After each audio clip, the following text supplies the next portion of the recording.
What's up everyone? Welcome back to my channel. Video number one for today is going to be a fun one. So Huck over at Huck's Pop Culture Cafe, another physical media collecting channel here on YouTube, a couple of days ago, he did this video called the A-Z Blu-ray Challenge. And in this video, he showed off 26 movies, technically 27 because he counted a number as well. So 27 movies that he would bring with him if he was trapped on a deserted island. What would you bring with you? And I thought it was a great idea. And he also encouraged other physical media collectors to do the same exact video. So I am participating. However, I am putting my own spin on this, of course, as I always do.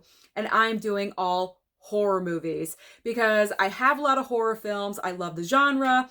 And we are getting into spooky season, so I thought it was appropriate.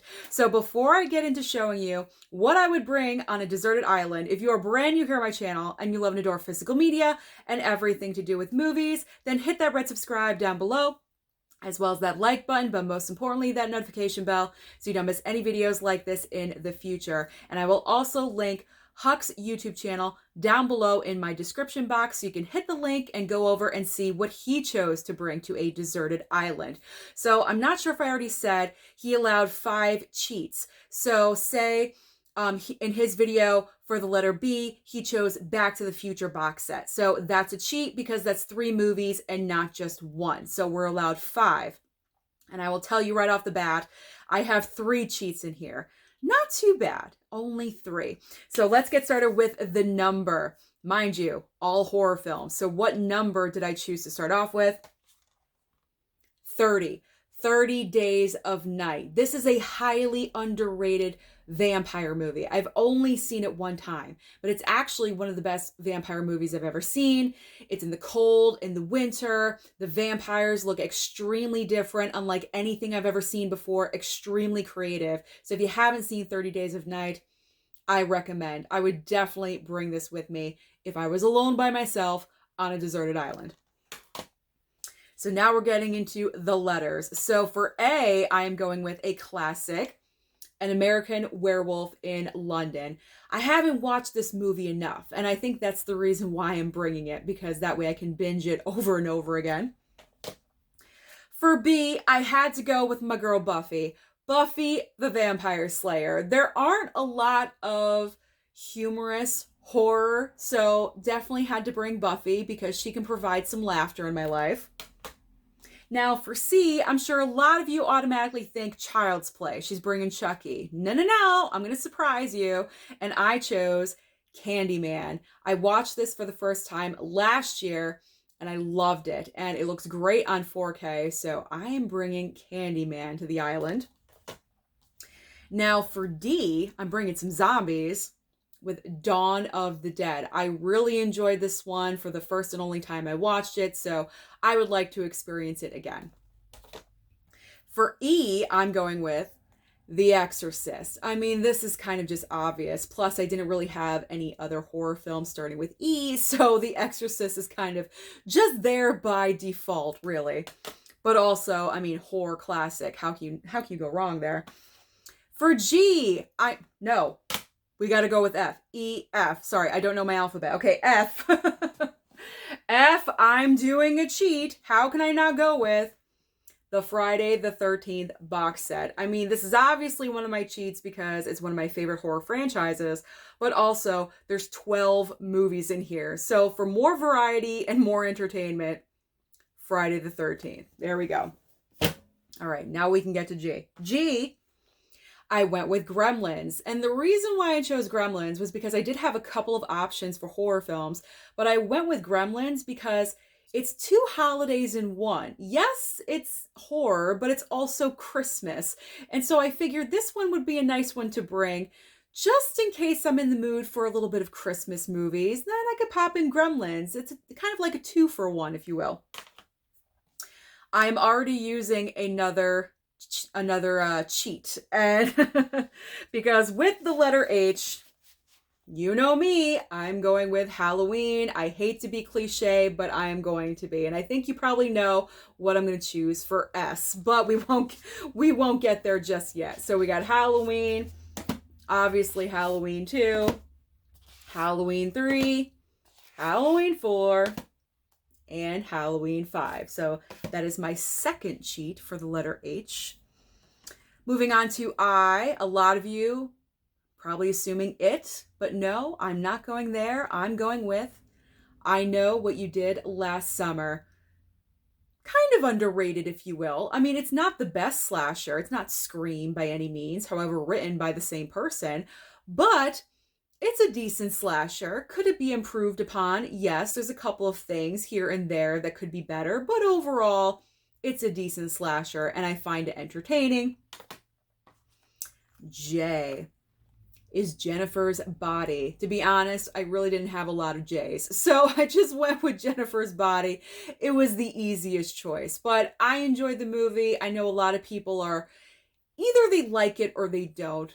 I enjoy it. I think it's decent. It's all right. It's all right. It's okay. All right. Going with the letter K, I am choosing Krampus, pretty much for the same reasons as I chose Gremlins, because it's horror and it's also Christmas, so it gives me the option, kind of like a duel. Again, a 2-for-1.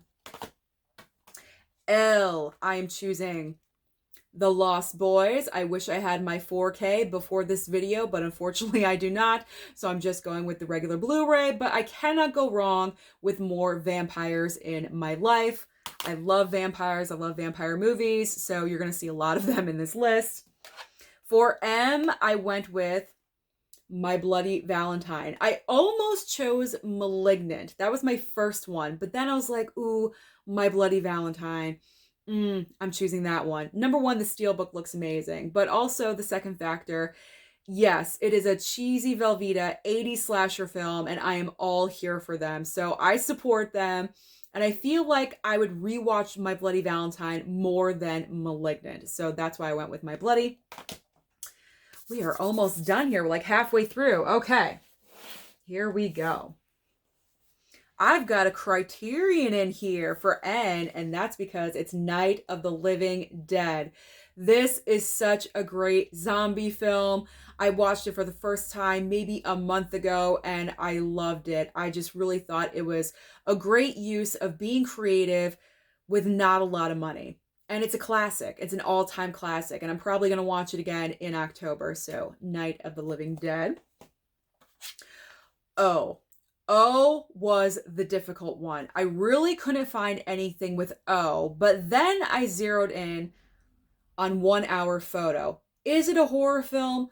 No, technically it's not. However, the creep factor that Robin Williams gives in this movie makes it a very scary experience. So that is why I decided to go with 1 Hour Photo. P, it's obvious. I'm going with Psycho. All-time classic slasher, one of the first ones. Got to have some Hitchcock in there, so got to go with Psycho. Q, this is pretty obvious, I think, for everyone that's done this list so far, and that is A Quiet Place. I mean, if I wasn't doing horror, I would have pulled something else. I did have another option, but for horror, there really aren't a lot of other options that I have in my collection, so I had to go with A Quiet Place. R is for Ready or Not. Highly enjoy this movie. It is so underrated. If you haven't seen Ready or Not, you really should. So Ready or Not was definitely coming with me to the island. I am using my last cheat, and you know what it is. It is for the Scream franchise. I need to have my Scream movies. I cannot be without these. So obviously 1, 2, and 3 right here in the trilogy. Then we have Scream 4 by itself, and ending with Scream 5. So there we go. I got my Jason, I got my Michael, and I got my Ghostface. I am all set to be deserted. Moving on to T with The Thing. Notice there's a lot of John Carpenter in this list as well. Gotta go with The Thing. It's so good. 4K transfer, amazing. So I had to have The Thing.